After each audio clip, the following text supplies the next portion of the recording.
Ahí está la conexión, ¿no? Ah, sí, justo. Ah, buenísimo, entonces empecemos. Bueno, la clase de hoy va a ser quizás muy complicada para mí, porque, supongo para usted, está como media...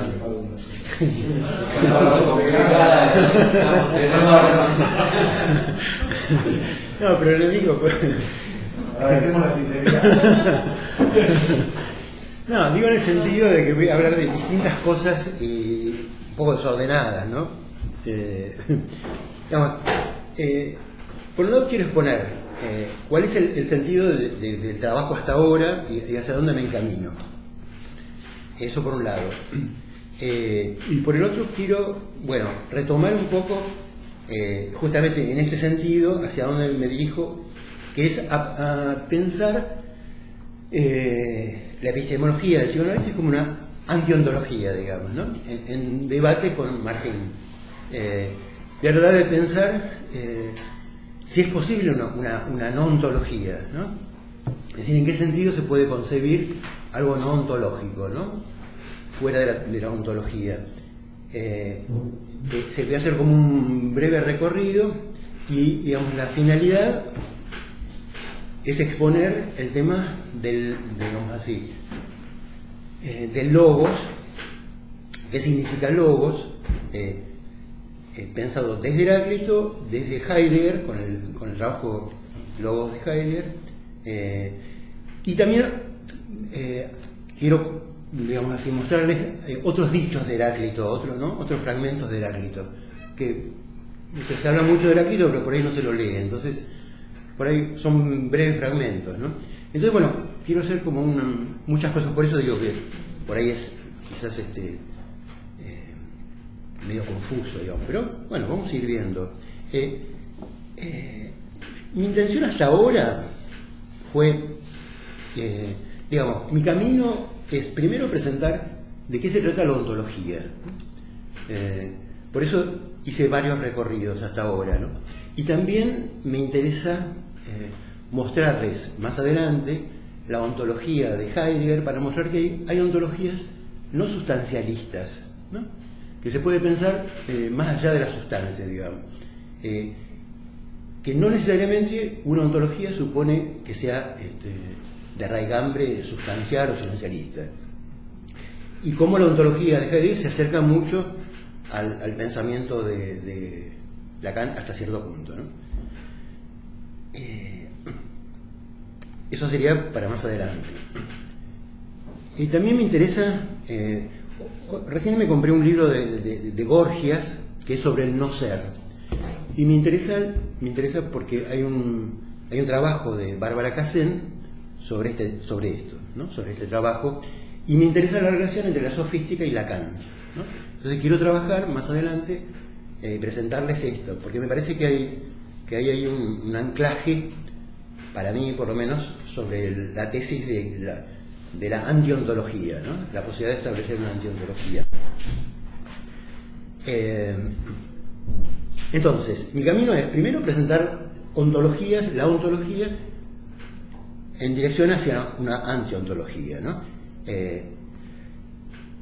Entonces, hasta ahora lo que yo, algunas de las cosas que presenté es el tema de la sustancia en Aristóteles y también pensando la sustancia gozante en Lacan, digamos, ¿no? Como ciertos apuntes. Vimos también la cuestión de los incorporales en esa misma charla, sobre el tema del leptón, ¿no? Cómo pensar, cómo pensaban los estoicos. Después estuvimos viendo también la condición de la modernidad, ¿no? La axiomática, el ego, ¿no? El ego cogito, como digamos, el fundamento axiomático, ¿no? Como eso significaba la matematización, ¿no? Como paradigma del pensamiento, ¿no? Poner al ego como axioma. Los otros días vimos el tema del vacío, ¿no? En el sentido de la cosa, la cosidad de la cosa, cómo se constituye la objetividad del objeto, ¿no? Que eso fue, digamos, la cuestión de Kant y el sujeto trascendental y el objeto trascendental, ¿no? En el sentido de que cómo se constituye lo que se llama la naturaleza o la experiencia, ¿no? Que para Kant vimos que naturaleza y experiencia significan lo mismo, solo se tiene experiencia de lo que corresponde a las leyes físico-matemáticas, digamos así, ¿no? Bueno, entonces, y ahora trataría de armar un arco hacia el pensamiento de Heráclito, y quizás tomemos después también algo de Parménides, ¿no? En el sentido de la oposición Heráclito-Parménides que tanto se habla, y bueno, mostrar que en el pensamiento griego no hay tal oposición, ¿no? Esta oposición es como muy posterior, ¿no? En el sentido de que hay que pensar que, sobre todo vamos a ver Heráclito, y que ambos son contemporáneos y son del 2500 antes de Cristo, del 500 antes de Cristo, y en 2500 años, digamos.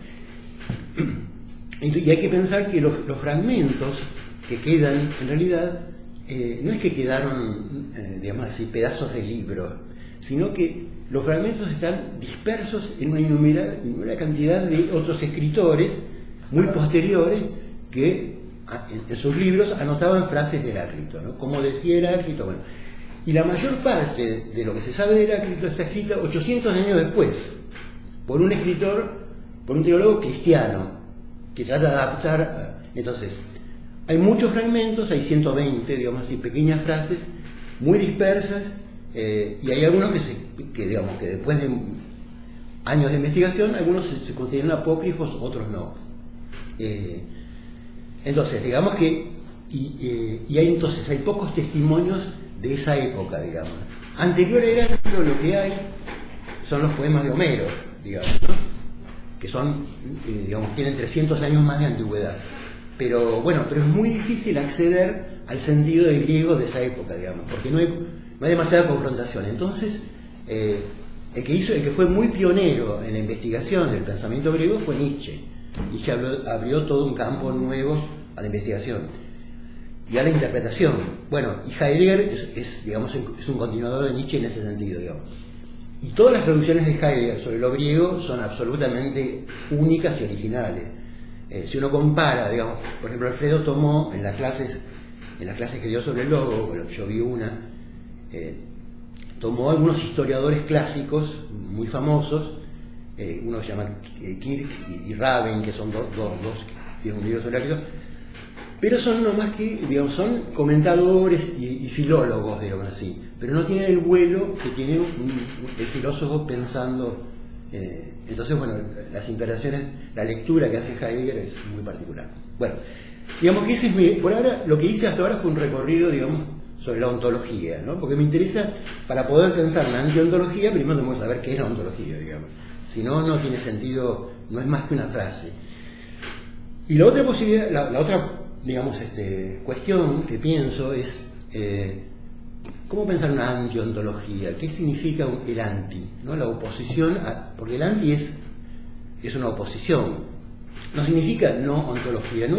Porque uno puede decir, bueno, entonces se trata de una ontología negativa, en el sentido de una teología negativa. Ustedes saben que la teología negativa postulaba que lo único que se puede predicar de Dios es lo que no es, porque ninguna predicación abarcaría ni sería realmente verdadera, ¿no? Entonces solo se puede enunciar un saber de Dios que niegue, ¿no? que diga lo que no es. Entonces digo, la ontología, una antiontología no puede ser una negación, una mera negación, ni una mera oposición. Tenemos que pensar qué clase de positividad puede haber en esa antiontología, digamos, ¿no? A mí me parece que hay una punta para pensar que yo estoy trabajando, que es la relación con la sofística, ¿no? Por eso comentaba esto.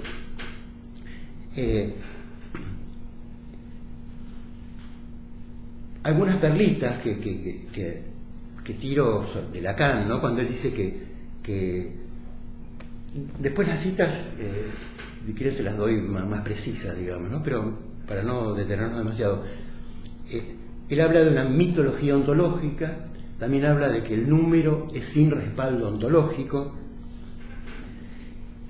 y otra cita es: eso sabe, ¿no? Dice, resiste la maniobra ontológica.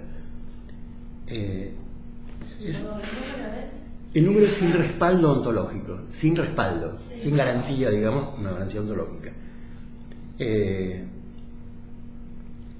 la pregunta es bueno, si hay posibilidad de pensar algo más allá de la ontología, ¿no? Si tiene sentido el planteo mismo, digamos, ¿no?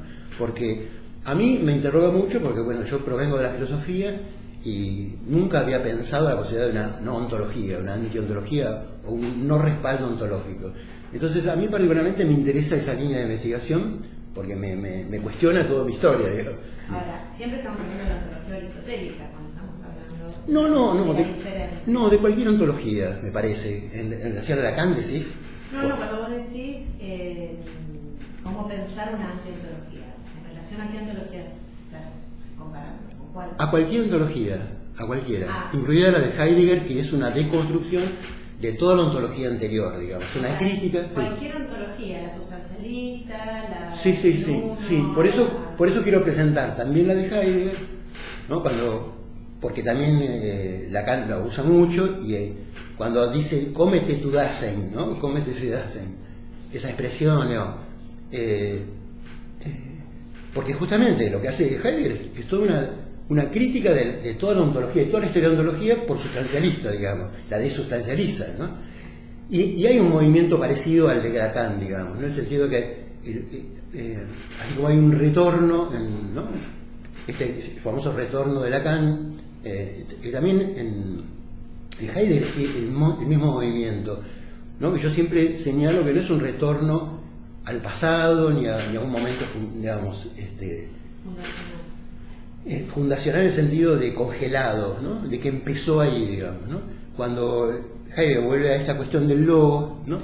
Está, digamos así, pensando, digamos, justamente una idea, una concepción que es el logo, que está, digamos así, en todo nuestro lenguaje, ¿no? Todo lo que decimos, ¿no? La idea de lógica atraviesa toda nuestra concepción, ¿no? Es decir, y la pregunta es cómo de este logo que yo voy a exponer más tarde se llega a una lógica, ¿no? Porque hay todo un camino para que el logos griego se transforme en lógica, porque para los primeros griegos no había lógica en ese sentido actual, digamos, ¿no? Pero algo pasó, digamos así, para que se transforme en lógica. Digo, entonces cuando vuelve al origen, digamos, que ese origen es actual, es actuante y sigue fundando, por decir así, ¿no? Este retorno que hace Heidegger. Bueno, entonces la crítica es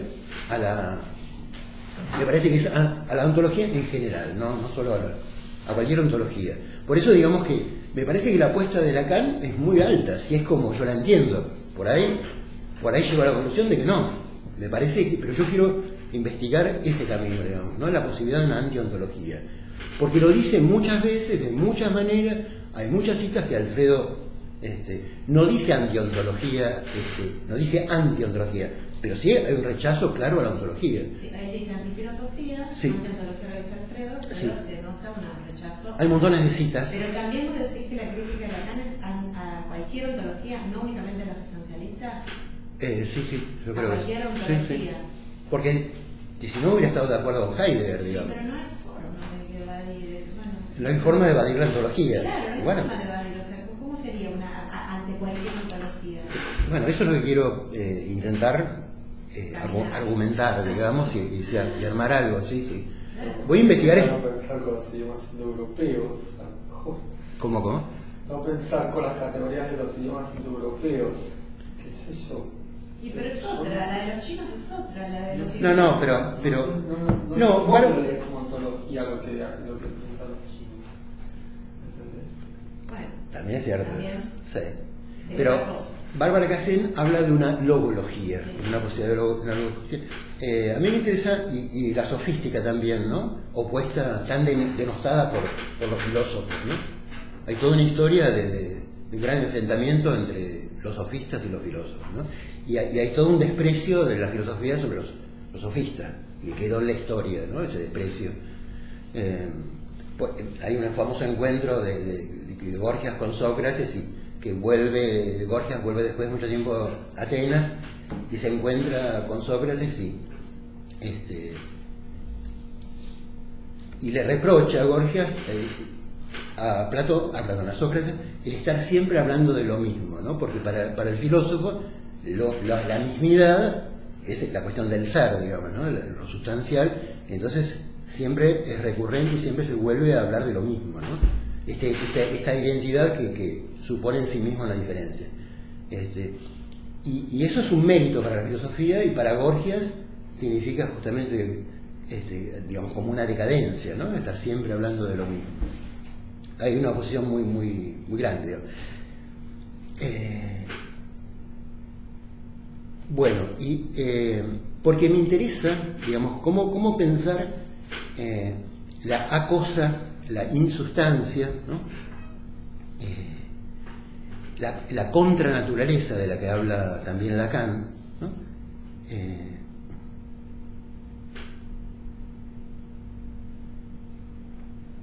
Porque Lacan dice, yo hablo de lo que no hay, ¿no? Habla de lo que inexiste. Entonces, ¿cómo pensar estas negaciones, negatividades? Digamos, me interesa llegar ahí por este camino, ¿no? Dar una vuelta por la ontología y para pensar una antiontología. Bueno.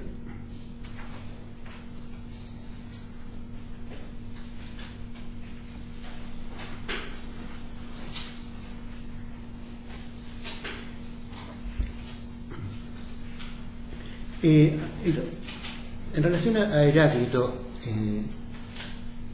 hay que pensar que el pensamiento de Heráclito no es propiamente filosófico, ¿no? En la época de Heráclito no había filosofía. La filosofía se constituye a partir de Sócrates, Platón, digamos, ¿no? Sobre todo de Platón. Se lo define como un pensamiento cosmológico, ¿no? Y en cierto sentido poético.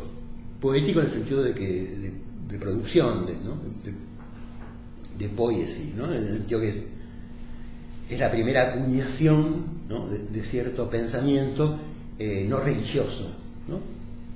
Quiere decir que en Grecia aparece la primera vez en la historia de la humanidad un pensamiento que está más allá de toda religión, de toda teodiceo, de toda teología, y solo atiende, ¿no? al pensar racional. ¿Qué era poiesis? Poiesis es producción, ¿no? Porque siempre la poesía es lo que nombra lo que es, ¿no? Digamos, el ser es nombrado por la poesía, digamos, ¿no? Lo que es un modo digamos que la palabra originaria sería la palabra poética, en el sentido de que alumbra, ¿no? lo que es.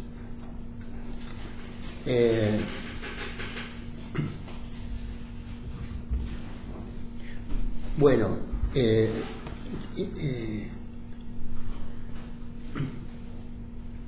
vamos a entrar entonces en la cuestión del logos, ¿no?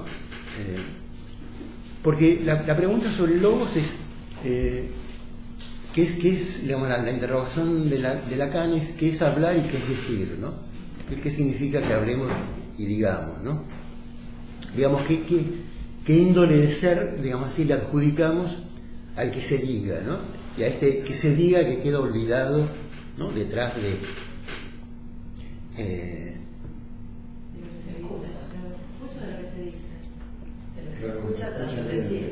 Tras el decir, sí. Pero algo queda olvidado, ¿no? ¿Qué se dice? ¿Y qué es este decir que queda olvidado, ¿no? Esa es la pregunta de Lacan, y por eso recurre al artículo de Logos, ¿no?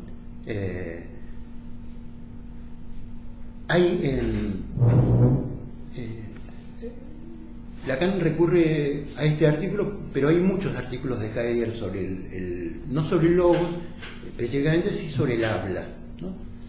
Hay un famoso artículo que se llama El habla, Die Sprache, que es otro acceso, digamos.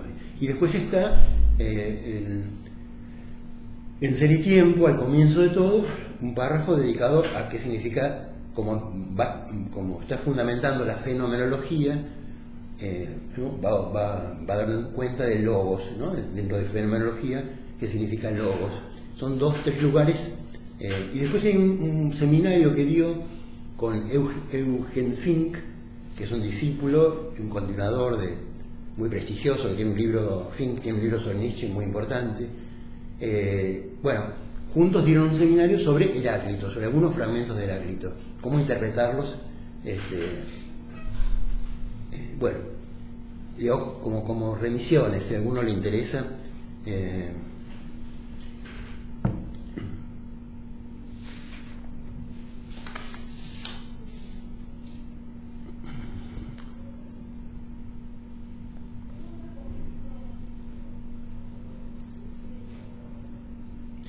En relación a la antifilosofía, digamos,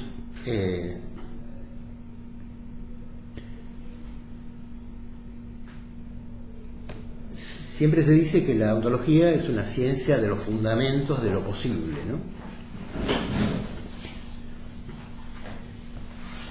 Badiou propone una ontología como una ciencia del ser, pero una ciencia matemática del ser, ¿no?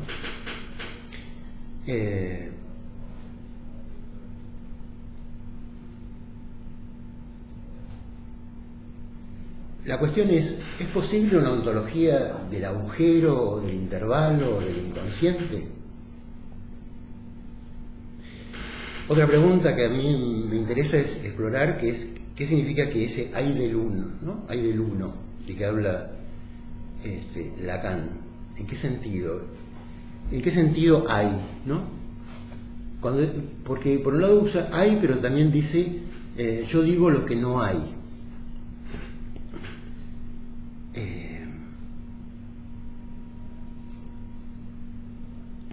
A mí me parece, digamos así, que la filosofía es necesariamente ontológica, no hay una filosofía no ontológica, ¿no? Siempre es... él habla de mitología ontológica, pero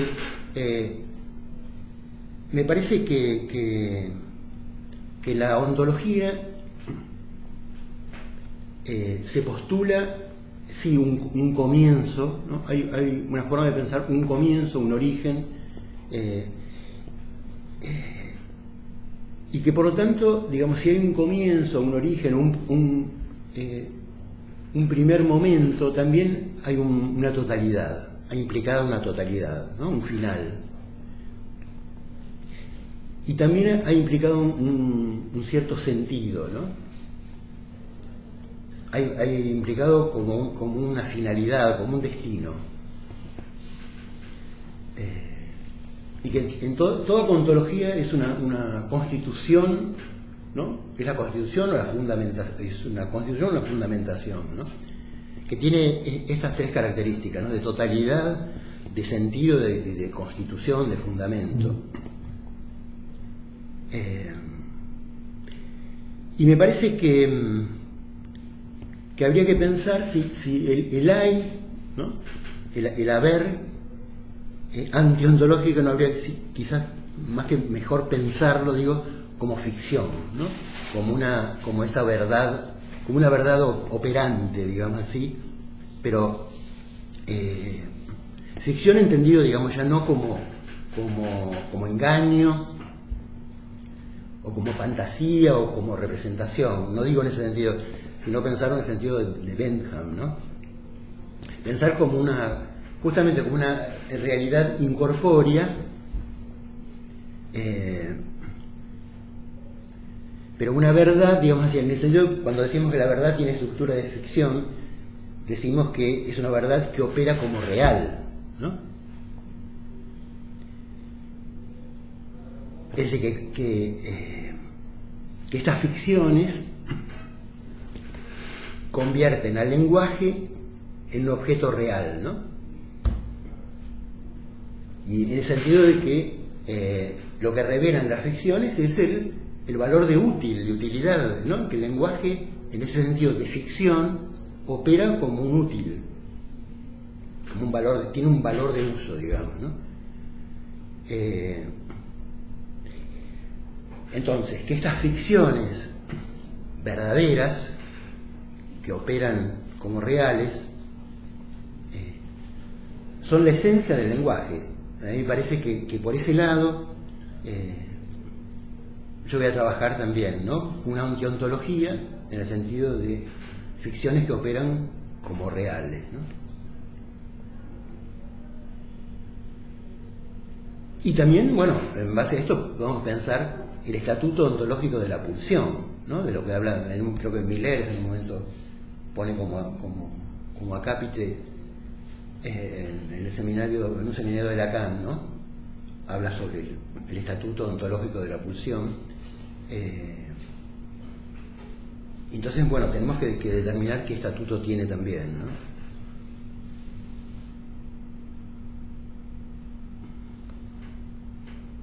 Es decir, ¿qué estatuto ontológico tiene el objeto A? Bueno, estas son como ciertas líneas de trabajo para mí en lo que voy a desarrollar en las próximas clases, ¿no? Pero me gustaría ahora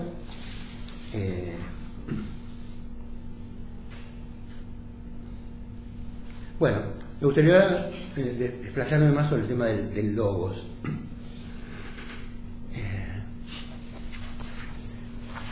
Este trabajo, ¿se acuerdan que Lacan fue a visitarlo a Heidegger para pedirle autorización para publicar este trabajo en la primera revista que saca después de la excomunión, y es uno de los primeros artículos que publica y que traduce, ¿no?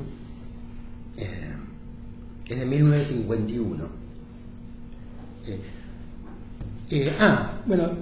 Quisiera que escuchemos un poco a Heráclito, algunos fragmentos, y después nos vamos a concentrar en un fragmento que es el que trabaja Heidegger, ¿no? Pero para cuestiones, digamos así, de bibliográficas o si necesitan el texto de Mondolfo, Rodolfo Mondolfo, no sé si lo conocen, es un filósofo italiano que se refugió en Argentina en la época de Mussolini, y acá se casó, bueno, tuvo un gran desempeño y tiene una enorme producción teórica, y muy reconocido mundialmente en esta temática en filosofía antigua. Es muy importante, digamos, como fuente de... Encontré uno de Mondolfo en internet. ¿Encontraste uno? Historia de la filosofía. Sí. Bueno. Bajado rápidamente. Bien. Así que tal vez... Sí, tiene que estar, seguro, sí. Es una fuente fiable, ¿no? No por sus interpretaciones, sino porque recoge las interpretaciones de todo el mundo, digamos. Es un trabajo de hormiga. No es propiamente un filósofo, es un gran profesor, ¿no? Un gran erudito. Bueno, les leo algunos fragmentos que tienen que ver con lo que vamos a ver. Saben que la recopilación más importante y más fiable de los fragmentos en general de los antiguos pertenece a los dos alemanes que se llaman Diels y Kranz, y todo el mundo se refiere a ellos, ¿no? Entonces, bueno, fragmento 1, que está extractado, yo les decía, que está extractado siempre de algún otro autor. ¿Y qué te parece que lo nombraste? Es bueno, digamos, es el que usa Alfredo como bibliografía, es bueno, pero no es el único de ese... No me gustó la traducción. A mí tampoco, y a Alfredo tampoco. No me gusta para nada, encontré otras cosas mejores. Mucho mejor, sí. No me hallo. Sí. No son buenas traducciones, son digamos, de filólogos, digamos, pero no alcanzan el vuelo del pensamiento que tienen algunos filósofos. Bueno, estas que les voy a leer no son muy bellas, pero bueno. Dice, está sacado de un texto de Sexto Empírico, ¿no? Y es el fragmento que lleva el número 1. Dice, aún siendo este logos real, siempre se muestran los hombres incapaces de comprenderlo, antes de haberlo oído y después de haberlo oído por primera vez. Pues a pesar de que todo sucede conforme a este logos, ellos se asemejan a carentes de experiencia al experimentar palabras y acciones como las que yo expongo, distinguiendo cada cosa de acuerdo con su naturaleza y explicando cómo está. En cambio, a los demás hombres se les escapa cuanto hacen despiertos, al igual que olvidan cuanto hacen dormido. Una traducción horrible, no suena muy a Heráclito. Después hay otra, por eso conviene seguir, esta es también de Sexto Empírico, por eso conviene seguir lo que es general a todos, es decir, lo común, pues lo que es general a todos es lo común. Pero aun siendo el logos general a todos, los más viven como si tuvieran una inteligencia propia particular, ¿no? Este es muy, muy famoso. Después otro, este es de la Ética de Nicómaco, de Aristóteles. Está ahí ese texto. Dice, lo que se opone es concorde, y de lo discordantes se forma la más bella armonía, y todo se engendra por la discordia.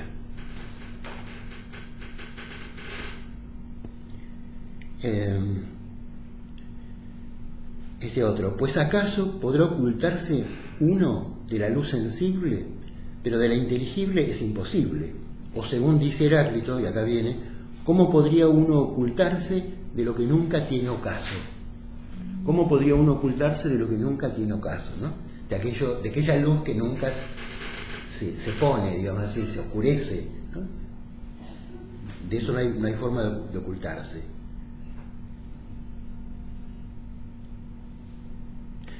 Otra cita muy linda. Si uno no espera lo inesperado, nunca lo encontrará, o es imposible de encontrar e impenetrable. Linda. Y esa es muy linda. Otra.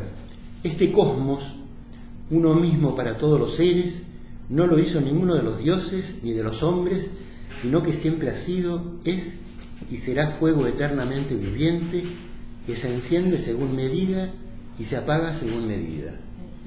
También es muy famoso este fragmento.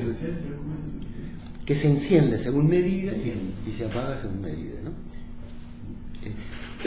Hay que pensar, y esto lo vamos a ver, que este fuego, ¿no? No lo pensarlo como fuego real, ¿no? Sino que es una cierta tensión entre opuestos, ¿no? Este otro también es muy lindo.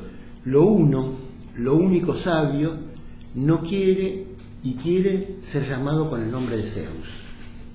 ¿El nombre? Zeus, de Zeus. Quiere y no quiere. Otro. Una sola cosa es lo sabio, conocer la razón, por la cual todas las cosas son gobernadas por medio de todas. Otra.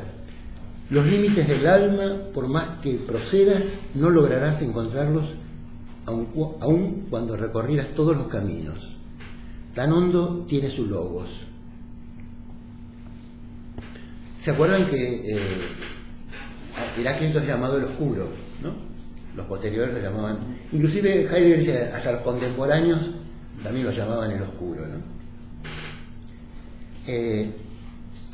Otra frase de el oscuro. El arco, pues, tiene nombre de vida, pero obra de muerte. Tiene nombre de vida, pero obra de muerte. Uno solo para mí vale miríadas, si es óptimo. Miríadas es una enorme cantidad, ¿no? De miles de miles. Y, uno solo. Vale para mí miríadas, una persona, uno solo. Esto es a propósito de Napoleón, porque Napoleón, cuando vieron que fue uno de los estrategas más geniales que hubo nunca, era imbatible, una sola vez lo derrotaron. Y él cuando planificaba la estrategia de batalla, él se contaba como 100.000 hombres. Él era equivalente a 100.000 hombres del enemigo, digamos, ¿no? Digo, por eso, ¿no? Viene a cuento de esto, uno solo para mí vale miríadas, si es óptimo, ¿no?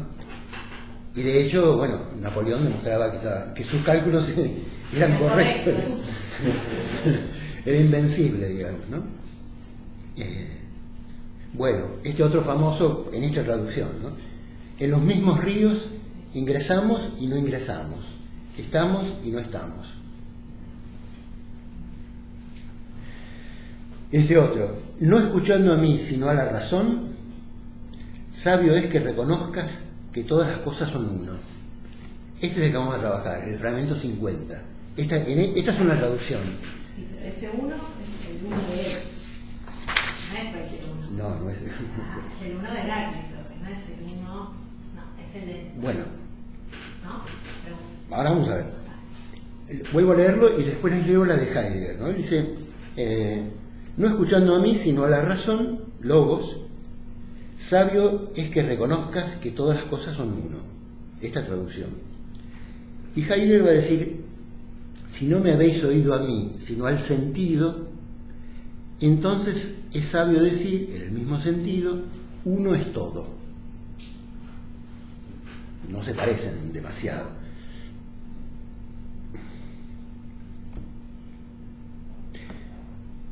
Otro. No comprenden cómo lo divergente converge consigo mismo. Armonía de tensiones opuestas, como la del arco y la lira. Otra. Pólemos. ¿Saben qué es pólemos? ¿No? De polémica, y también quiere decir guerra, ¿no? Pero sobre todo pólemos, ¿no? Es el padre de todas las cosas, ¿no? Se puede entender como la guerra es el padre de todas las cosas, la polémica, ¿no? Es el padre de todas las cosas y el rey de todos. Y a uno los revela dioses, a los otros hombres. A los unos los hace libres, a los otros esclavos. También esto es una cita muy famosa. Bueno, creo que tenemos una idea de cómo piensa este hombre, ¿no? Bueno, vamos a entrar entonces a ver algunos detalles del texto, porque es muy largo y muy embromado, digamos, y no vale la pena que nos detengamos demasiado, pero algunas cosas vamos a recortar, ¿no? Entonces, la frase fundamental, el fragmento fundamental es este: si no me habéis oído a mí, sino al sentido, entonces es sabio decir, en el mismo sentido, uno es todo, ¿no? ¿Qué significa este uno es todo, no?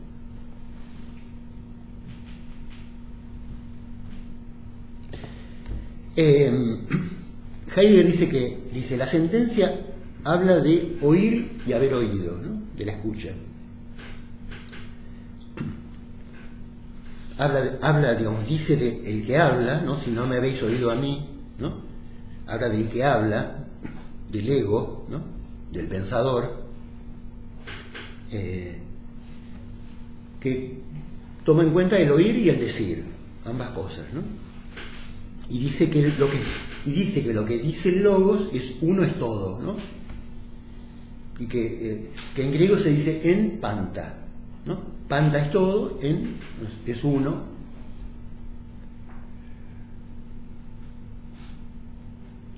Por eso se habla muchas veces, por ejemplo, del panteísmo, ¿no? El panteísmo de Spinoza, ¿no? En el sentido que Dios es todo y todo es Dios, ¿no? La sustancia.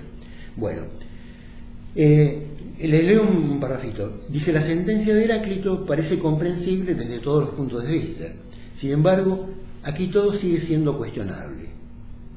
Lo más cuestionable de todo es lo más evidente, a saber, nuestra presuposición de que para nosotros, los que hemos venido después, para la inteligencia de la que nos servimos todos los días, lo que Heráclito dice tiene de un modo inmediato que resultar evidente. Es esto una exigencia que presumiblemente no se ha cumplido ni siquiera para los contemporáneos de Heráclito, como tampoco se ha cumplido para sus compañeros de viaje. Sin embargo, como mejor podríamos corresponder al pensar de Heráclito, sería reconociendo que quedan algunos enigmas, no únicamente para nosotros, ni únicamente para los antiguos, sino que estos enigmas están bien en la cosa misma pensada. Como mejor nos acercaremos a ellos, será retirándonos ante ellos. Entonces se ve que para advertir el enigma como tal enigma, antes que nada es necesario iluminar aquello que significa logos y legein. Dice, lo que es el logos, dice, lo sacaremos del legein, ¿no? ¿Qué significa legein? Todo el mundo que conozca esta lengua sabe, legein significa decir y hablar. Entonces logos significa legein como enunciar y legómenon como el enunciado, ¿no? Entonces, legen es decir, hablar, como enunciar, y legómenon como lo enunciado.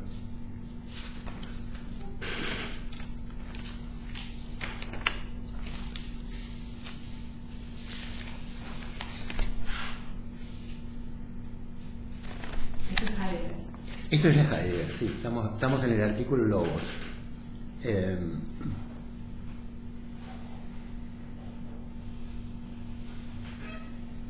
Ahora, vamos a dar una vuelta más sobre esto, ¿no?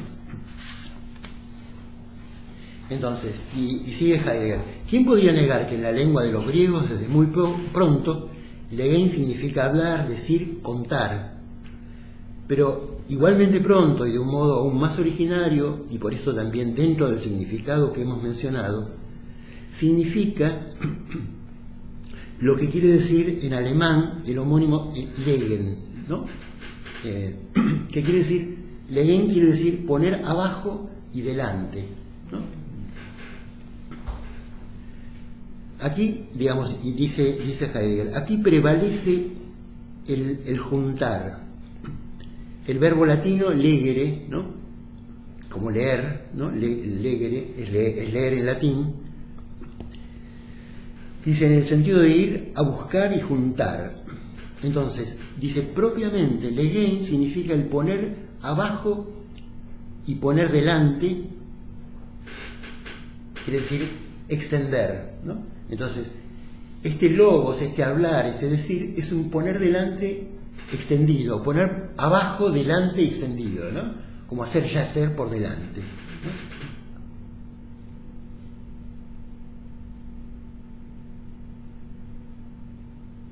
Entonces, él dice que propiamente el legen es un poner, ¿no? Ahora, ¿cómo de este poner, dice Heidegger, se pregunta cómo llega a querer decir y hablar, si es un poner, ¿no? Entonces contesta, para encontrar un punto de apoyo para una respuesta es necesario reflexionar sobre lo que hay propiamente en el verbo legen como poner. Legen, poner, significa esto, poner algo extendido, llevar algo a que esté extendido, ¿no?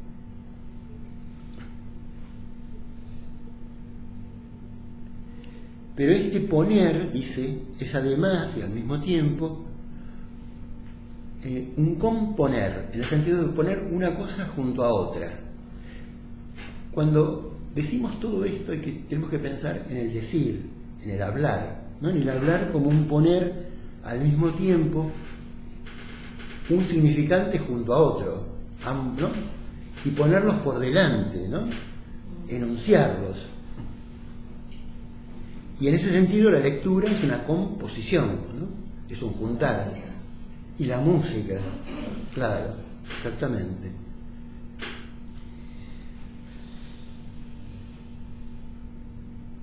Entonces dice Heidegger, el leer que nosotros conocemos más, es decir, leer un escrito, sigue siendo una variedad del leer en el sentido de llevar a que algo esté junto, extendido delante, ¿no? Está justo, ¿no? Cuando yo estoy leyendo, está justo, ¿no? Junto, extendido delante. Junto en el sentido de que hay una composición de significantes, de palabras en principio.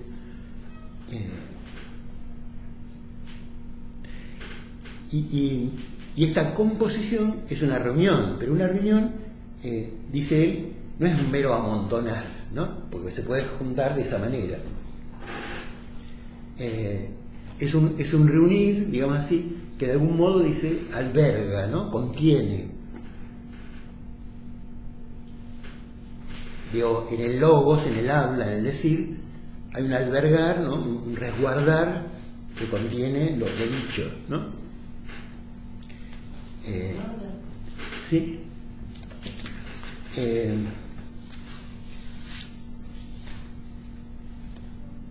Entonces dice Heidegger, legen, dice, es poner, como dejar, con guiones, ¿no? Dejar reunido delante a lo que está presente,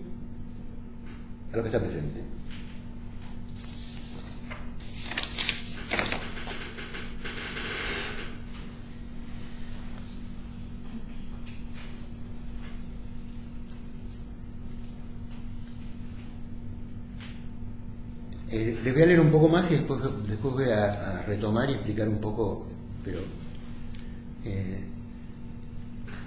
tienen que soportar un poco más de lectura porque, bueno, vale la pena. Dice, el decir y hablar de los mortales acontece propiamente desde muy pronto como legein, como poner. Decir y hablar esencian como el dejar estar junto delante de todo aquello que está presente, extendido en el estado de desocultamiento. Repito, decir y hablar esencian como dejar estar junto delante de todo aquello que está presente, extendido en el estado de desocultamiento. Ese estado de desocultamiento sabemos que se refiere a la aletheia, ¿no? A la verdad, ¿no? Es decir, que el logos, digamos, alumbra lo verdadero, ¿no? Lo que desoculta. En la presencia es lo que está, ¿no? Lo que está presente está desoculto, ¿no? Y el logos es justamente esa función de desocultamiento, de iluminar, ¿no? Para que haya algo extendido delante, ¿no? Para que haya, digamos que no hay si no hay a través de la palabra, del decir y el hablar. Esto es lo que dice Heidegger, que dice Heráclito. Entonces dice, el legein originario, poner, se despliega pronto como decir y hablar, y lo hace de un modo que prevalece en todo lo desocultado como decir y hablar.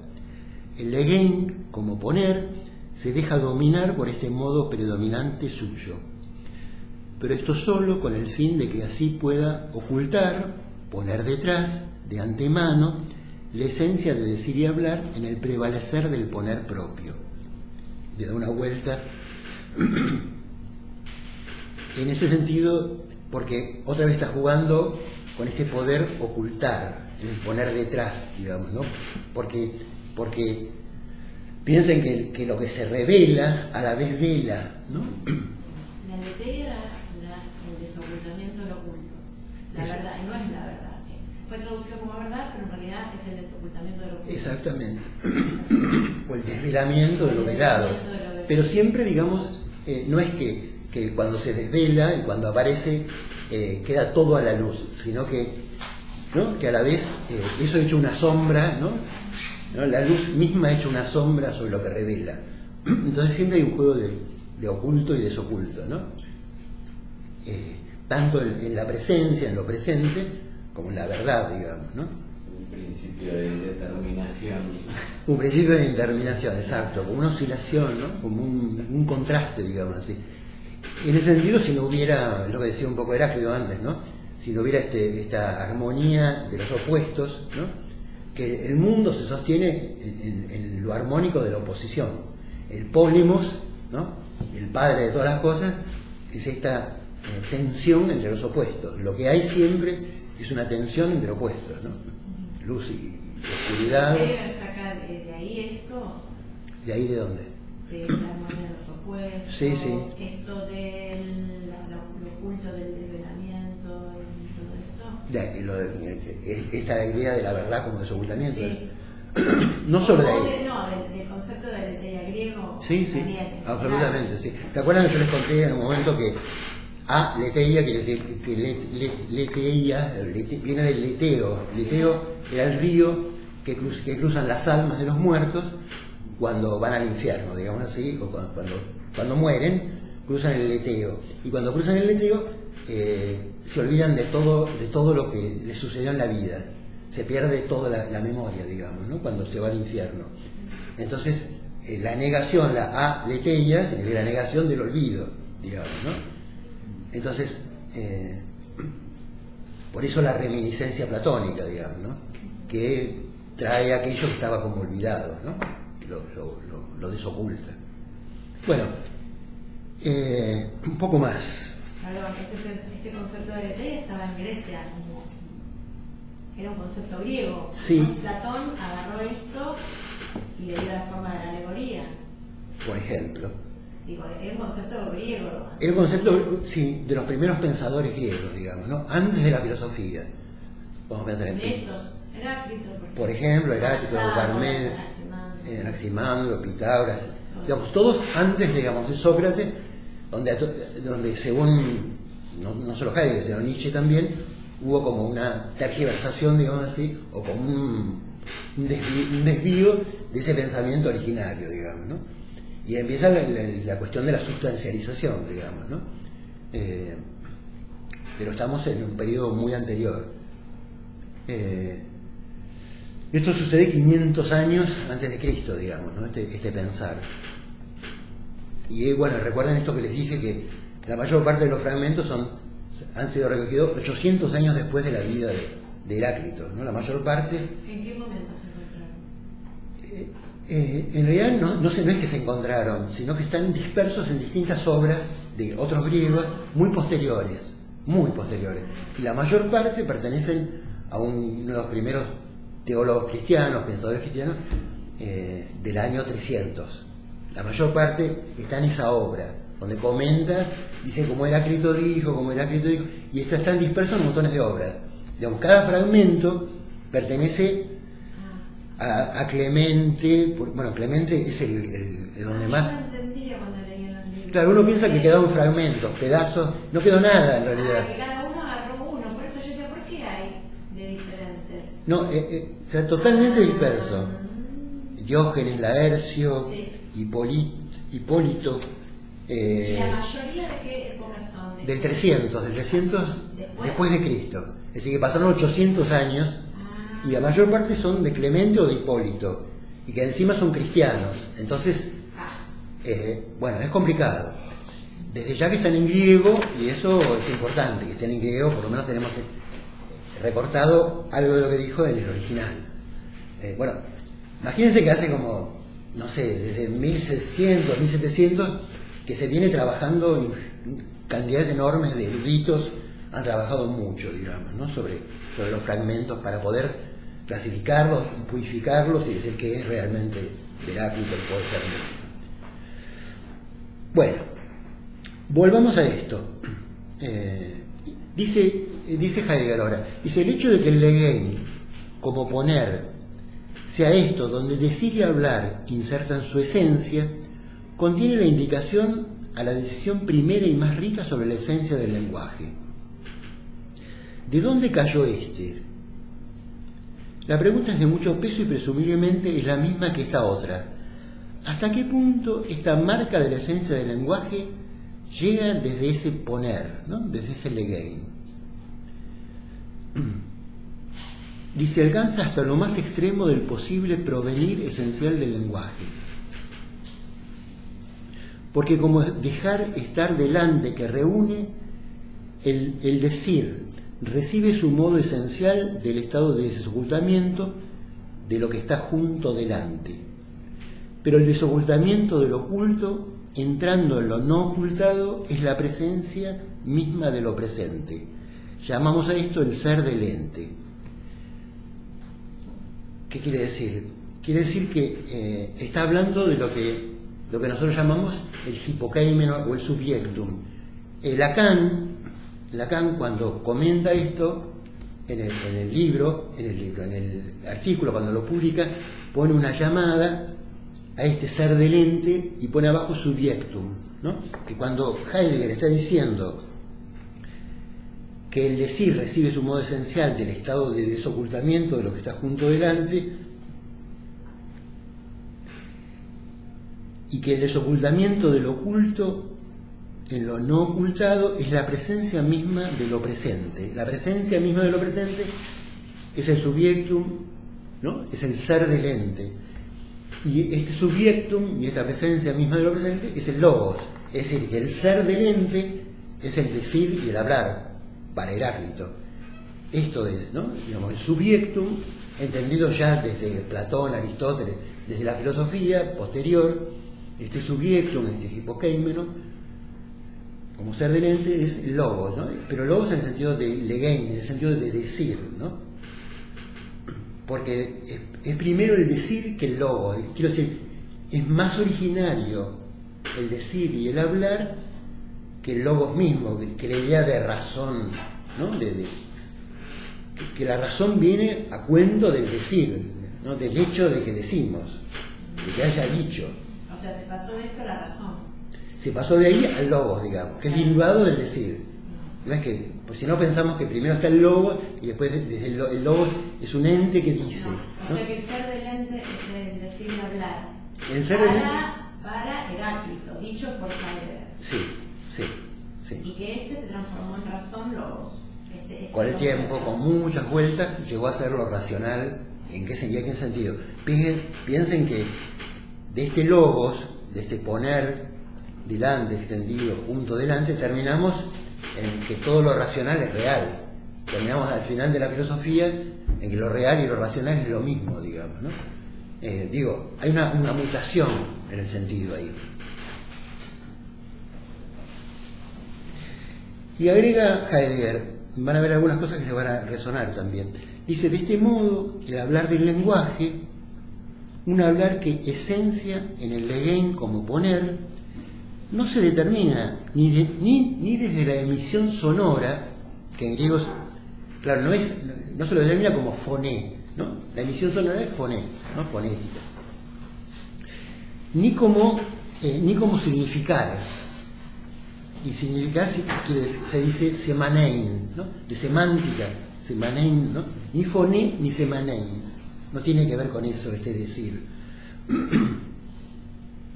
Dice, expresión y significado se toman desde hace tiempo como los fenómenos que de un modo incuestionable presentan los rasgos del lenguaje, ¿no?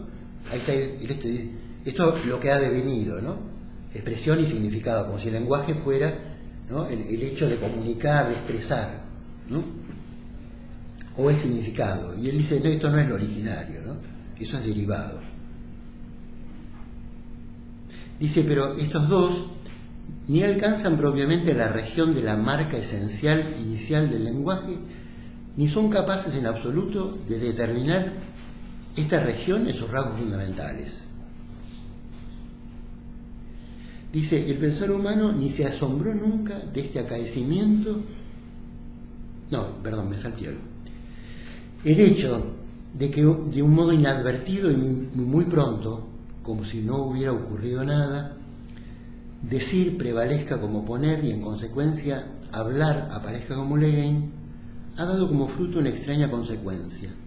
El pensar humano ni se asombró nunca de este acaecimiento ni advirtió aquí un misterio que oculta un destino esencial, ¿no? Un envío, él dice un envío, una destinación del ser al hombre, ¿no? Este es un poco el modo de pensar de Heidegger, un destino, un envío del ser al hombre, un misterio que tal vez reserva este envío para aquel momento del sino en el que la conmoción del hombre no solo alcance la situación de éste y a su estado, sino que haga tambalear la esencia misma del hombre. Bueno, no vamos a entrar en eso, porque significa un modo de pensar de Heidegger, la relación del ser al hombre, ¿no?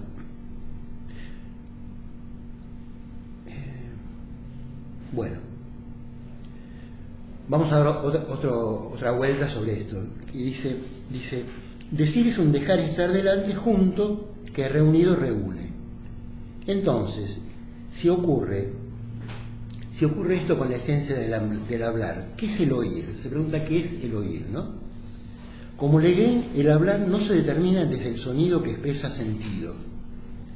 De este modo, si el decir no está determinado desde la emisión del sonido, entonces el oír que le corresponde no consiste en primer lugar en que un sonido que alcanza al oído sea captado, que los sonidos que acosan el sentido del oído sean llevados más lejos. Si nuestro oír fuera ante todo una captación y transmisión de sonidos, y no fuera más que esto, un proceso al que luego se asociaran otros, entonces lo que ocurriría sería que lo sonoro entraría por un oído y saldría por el otro. Si fuera mera... Esto es lo que de hecho ocurre cuando no nos concentramos a escuchar lo que se nos dice. Pero lo que se nos dice es lo que está delante, que reunido ha sido extendido delante. El oír es propiamente este concentrarse que se recoge para la interpelación y la exhortación. El oír es en primer lugar la escucha concentrada. En lo escuchable, en esencia el oído, ¿no? Esto tiene que ver, en principio, con la voz, ¿no? Con el objeto A como voz, ¿no? Como lo que se oye. Y también, bueno, también tiene que ver con la interpretación. La esencia del oído. Claro, ¿se acuerdan que habíamos hablado de esenciar, que lo usa como verbo, digamos, ¿no? Esenciar, en el sentido que trata de no sustantivizar, ¿no? El oído, ¿no? Esencia, ¿no? Quiere decir que se realiza, en términos, ¿no?, que usamos muchas veces, el realizar, ¿no? El oído se realiza como escucha, digamos, ¿no? Por escucha, dice, en lo escuchable, esencia el oído. Oímos como cuando somos todo oídos, pero la palabra oído no designa el aparato sensorial auditivo. Los oídos, tal como los conocen la anatomía y la fisiología, en tanto que instrumentos sensoriales, no dan nunca lugar a un oír, ni siquiera cuando entendemos únicamente como un percibir ruidos, sonidos, notas. En el sentido de que nunca oímos sin sentido, siempre oímos, ¿no?, el susurrar del viento, ¿no?, por ejemplo, ¿no?, como siempre escuchamos algo determinado, digamos, ¿no?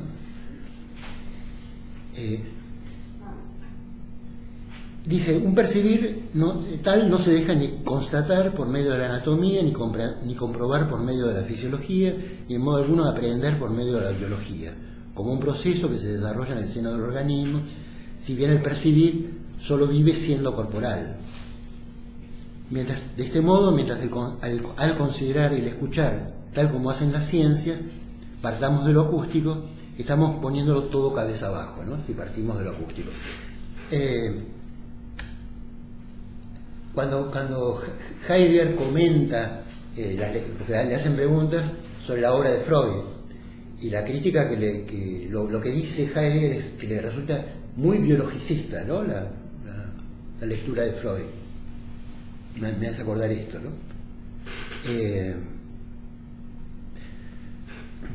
Dice, no oímos porque tenemos oídos. Tenemos oídos y podemos estar equipados de oídos porque oímos, ¿no? ¿No? Si no, no habría oído.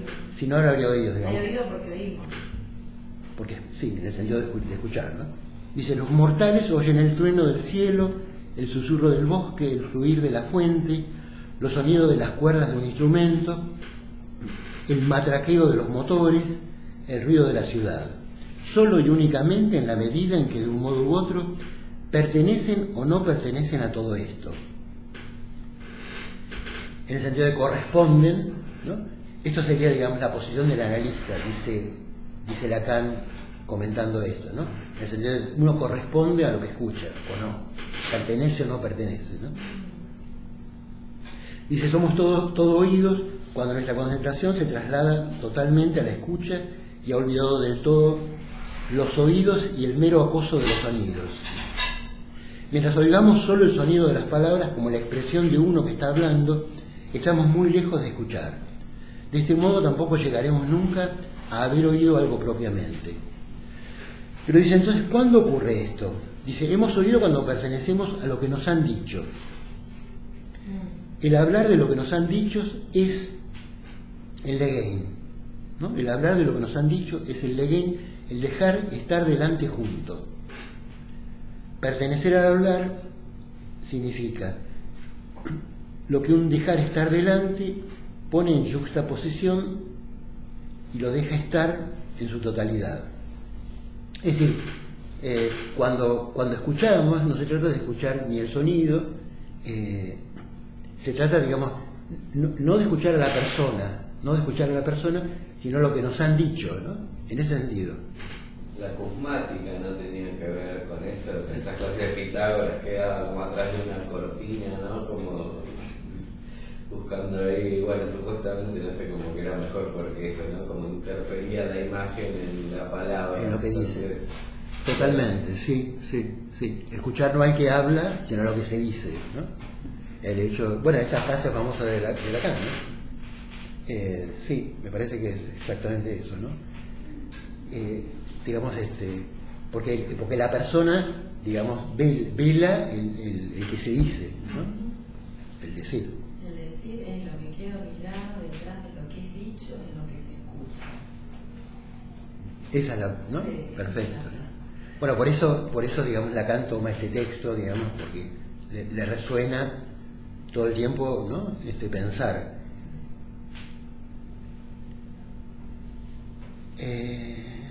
Bueno. Listo, bueno, no vamos a abundar más en el texto porque si no se nos hace muy tedioso.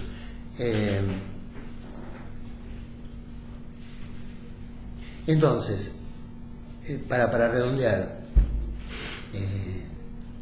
hay un enigma en lo que dice Heráclito, ¿no? Uno es todo, ¿no? Uno todo.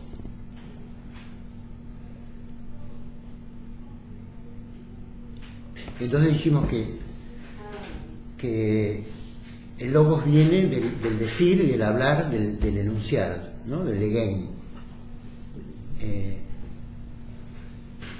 Y legómenon es, en este caso sería lo enunciado. Y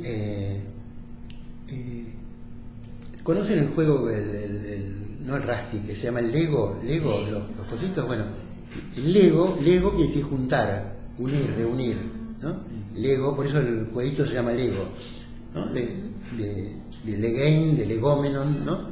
Mi ladrillo, O Rusty. Hay distintas marcas, pero bueno, Lego es esto, ¿no?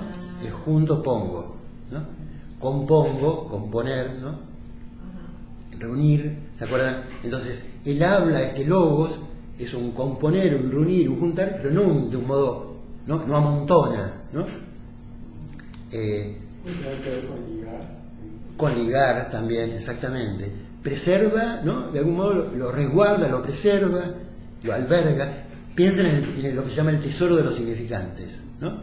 El logos como tesoro de los significantes, en el sentido de que alberga, hipotéticamente, digamos, ¿no? Lo decible, lo posible de decir, ¿no? Entonces, dejar reunido, ¿no? Dejar reunido a lo que está presente, ¿no? Eso es tener siempre la idea de que lo que está presente es lo que está desocultado en el decir, ¿no? No está referido a las presencias materiales, ¿no? Sino que, digamos así.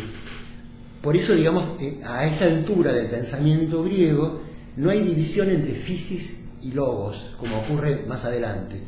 La física, lo físico, en el sentido de la naturaleza, como entendemos nosotros, era esto, ¿no? El logos y la physis están unidos aún en este comienzo del pensar. Entonces, lo que está, lo que, ¿no? En el dicho es la naturaleza, digamos así, ¿no? En el decir está lo presente. Por eso el presente, en el decir hay un desocultar, ¿no? Aparece la presencia, ¿no? Lo que está delante. Por eso es el modo de esenciar, ¿no? El ser del ente esencia en el logo, digamos, ¿no? El ser no es nada más que este desocultar del decir. Y entonces el logos es el decir, pero también dijimos que es el oír, en el sentido del escuchar. Entonces el logos también es la escucha concentrada, porque solo hay un decir para un oír. Y está lindo cuando dice escuchamos, cuando olvidamos el sonido, ¿no? Está interesante. Y cuando pertenecemos a lo dicho, ¿no? Oímos cuando pertenecemos a lo dicho. El fragmento 50 decía, según Heidegger, si no me habéis oído a mí, sino al sentido. Acá el sentido es como lo otro también, ¿no?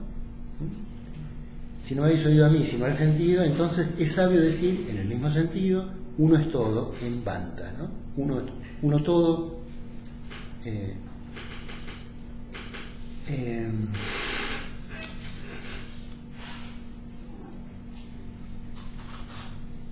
Quiere decir que entonces lo que nosotros a veces pensamos como la estructura, como lo que hace inteligible, es el logos, ¿no?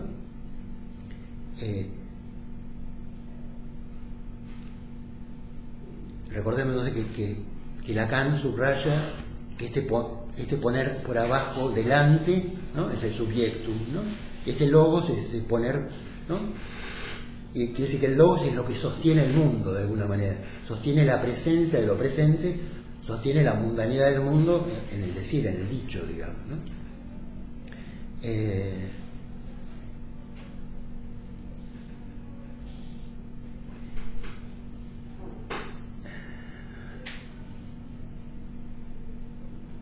Entonces hay que tener también presente que en este hablar y decir no hay nada personal, no es lo que dice la persona, ¿no? Es el logos, ¿no? El que habla, es el dicho, es el acto de la palabra, el acto del decir. Hay que pensar en eso sobre todo, ¿no? Y escuchar es lo que entonces escuchar es lo que se dice, ¿no? Subrayando el se dice, ¿no? Porque el se no es nadie, ¿no? Este impersonal, lo que se dice, ¿no? Y a la vez que no hay muchos hablares, sino que hay un hablar, ¿no? El uno todo. El uno también se refiere a que no hay distintos hablar, hay el habla, se habla, ¿no? Y ese se que habla es la totalidad de lo presente, digamos, ¿no? La totalidad es esa unidad que dice, ¿no? Que sostiene, que está en la base y que extiende delante lo que es la presencia de lo presente, digamos. Estas vueltas, ¿no?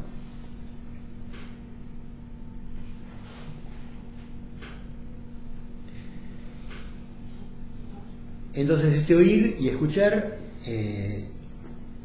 dijimos que tiene que ver con esta posición del analista que es corresponder o pertenecer a lo que nos han dicho, ¿no? A lo que nos dicen cuando correspondemos a este decir.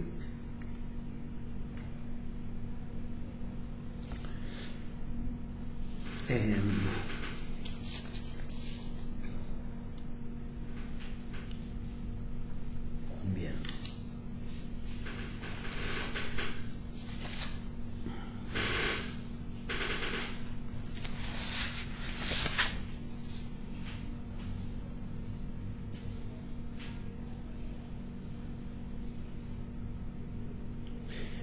Otra forma de pensar el logos es eso habla, ¿no?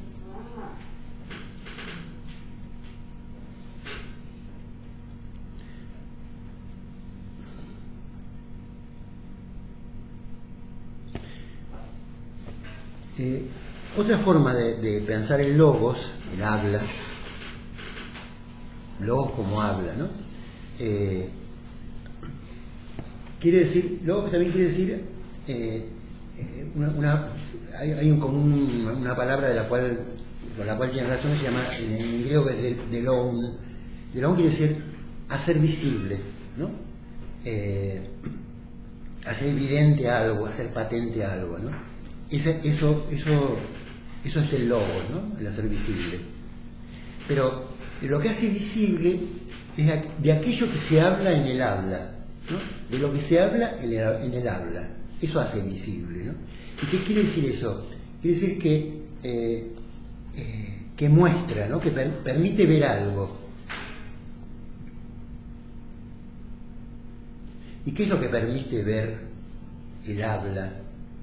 ¿No? Permite ver aquello de que se habla, pero ¿a quién se lo muestra? Al que habla y a los que hablan, ¿no? A ambos le muestra. Y esta función de hacer evidente, de revelar, se dice en griego apophainestai. Y se los digo por lo siguiente, porque phainestai es mostrar, ¿no? Y de acá viene fenómeno, ¿no?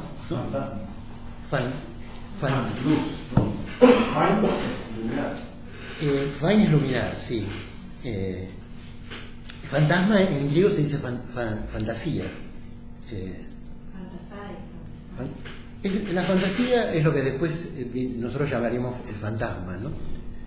Pero entonces, Aceptar y mostrar. Mostrar es Feindstein, y Apo-Feindstein es permitir mostrar, permitir ver, ¿no? Hacer patente, ¿no?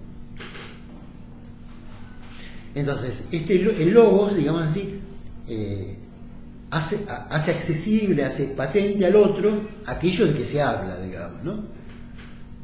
Aquello, ¿no? Cuando es accesible, contradecir la idea de que se está mostrando en lo que se habla eso mismo, que se dice. Y bueno, hablas de como otro lugar.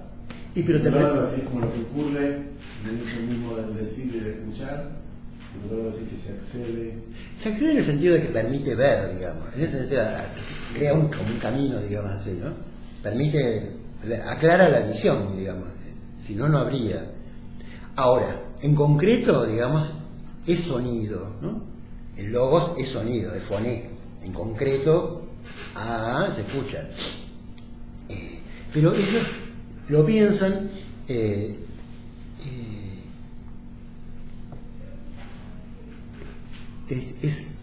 griego suena foné, metá, fantasías. ¿Qué quiere decir? Foné son voces, ¿no? Sonidos, voces, en este caso voces, digamos así. Más allá de la imaginación, digamos, pero en el sentido de fantasías, son como visiones imaginarias, ¿no? En el sentido, es más allá, digamos, ¿no? Son voces en las que se entrevé algo, ¿no? El logos es en concreto una voz, ¿no? Y esa voz, pero permite ver justamente, ilumina de aquello de que se está hablando, de que se está diciendo. Entonces la función del logos es esa, es apofansis, es reveladora, ¿no? Permite ver o predica, ¿no? Predicar con el sentido de permitir ver. Por eso los predicadores, ¿no? El que predica a Dios intenta que uno se le revele, uno vea, digamos, ¿no? Entonces es la misma función de apofansis, digamos, de revelación. Pero el logos es lo que permite ver algo en tanto tal, algo como algo. Quiero decir que el logos permite recortar, diferenciar. El logos muestra lo uno, lo que es como es, justamente porque recorta y porque diferencia. ¿No? Es lo que deslinda, si no habría una masa única, ¿no? El logos permite ver aquello de que se habla. Entonces, en ese sentido, es aletewin, que se saca, desoculta, ¿no? Como aletheia, digamos, ¿no? Descubre.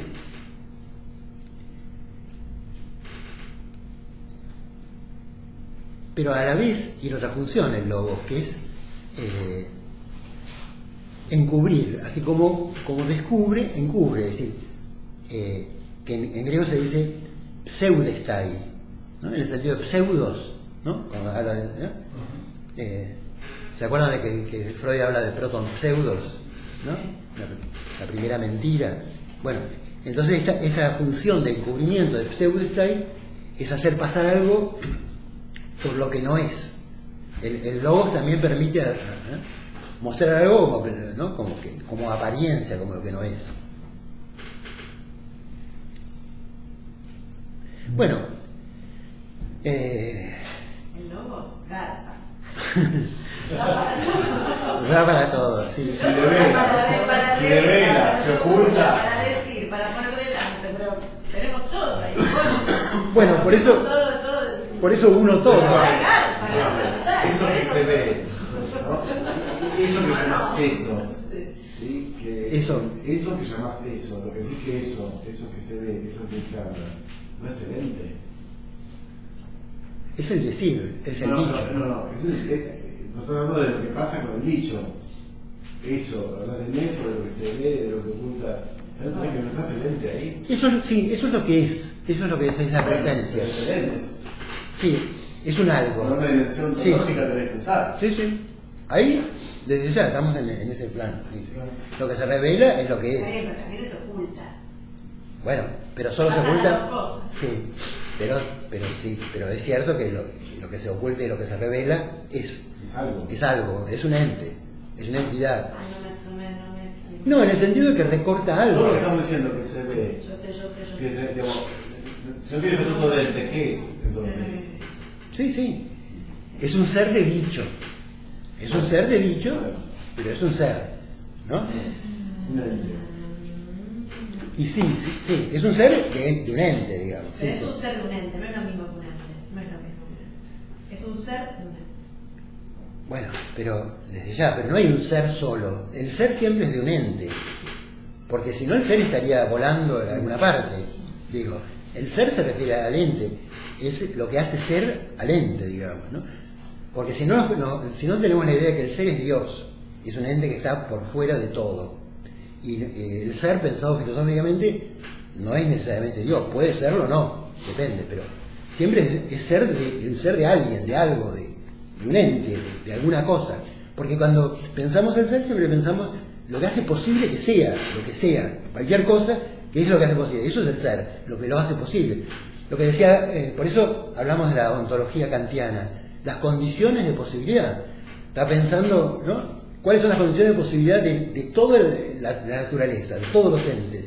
La condición de posibilidad es la subjetividad trascendental, ¿no? Que posibilita que haya un objeto trascendental.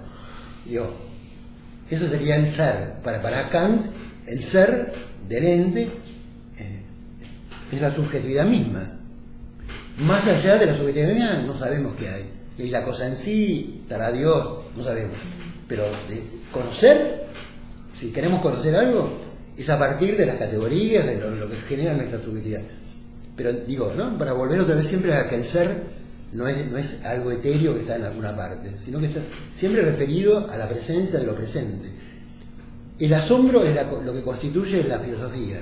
Y el asombro es el asombro de que haya. La pregunta fundamental de la metafísica es ¿por qué hay ente en general y no más bien nada? La pregunta de Leibniz. Es la pregunta fundamental de ¿por qué hay y no más bien no hay? Podría no haber, ¿no? Y se trabaja mucho en general para que no haya, para que desaparezca la totalidad de la humanidad por alguna explosión o una implosión. Digamos, es posible que en breve tiempo, en un siglo más, no haya más. Pero por ahora la pregunta es ¿por qué hay? ¿No? ¿Y qué significa que hay? Bueno.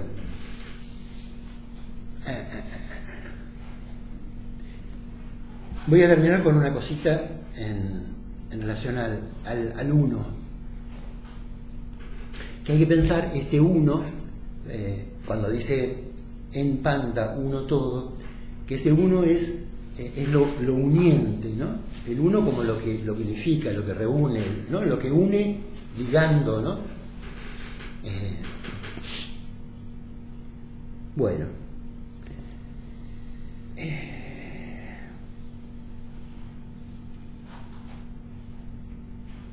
Bueno, no creo que no quiero cargarlos más. Veremos la vez que viene. Me parece que, bueno, pues, en relación al logos quedó más o menos claro de qué estamos hablando y por qué Lacan recurre a este texto, ¿no? En instancia de la letra, hacia el final van a encontrar una referencia al texto. Bueno, me parece que con esto terminamos, ¿no? Muy bien. Bueno. Muy bien, gracias. Aplaudimos. ¿Ese doctrina Heidegger de quién es? No te entendí. ¿Vos no estás diciendo Heidegger? Sí. ¿Todo Heidegger? Sí. ¿Quién lo tradujo? Ah, el texto de Heidegger. Sí. ¿Sabes que no sé? No lo pensé. Tienes razón, no se logró. Lacan No, Lacan tradujo. Sí, no sé si es, yo tampoco sé. Sí, de la sí. función de Lacan. Sí, no lo sé, la verdad no lo sé.